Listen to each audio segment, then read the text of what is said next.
Isn't this guy a beauty? I mean, I just love these plants in the garden.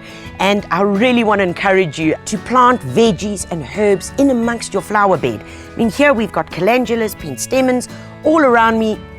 And the king of the castle is this beautiful bok choy. One of the Chinese greens. You can buy it in seed form. You can buy them in little trays at your local garden center, or you can buy them as individual plants. And do allow them to flower, because when they flower, you'll see the bees are all around them and they're just loving them. They're smothering themselves in them. And still, you're able to pick the leaves and use them, because remember, bok choy is a substitute for spinach or for baby spinach. Even for kale, you can use it. It's great to use in stir fries or just tear it up and throw it into a salad. So what do you do when this big guy is finished flowering and he's starting to die back? What do you replace it with?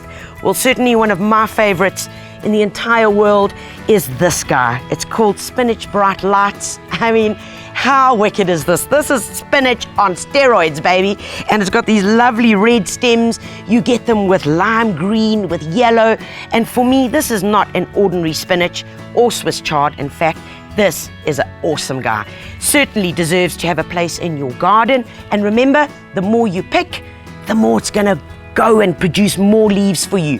Keep it well fed and it will reward you equally with beautiful tall stems, which you can pick, cook, throw in salads, and of course just chomp on green, just as it is.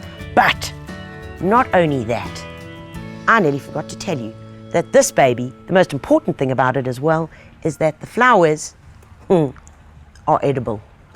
Beautiful, fresh, crispy, yummy. So go ahead and plant some.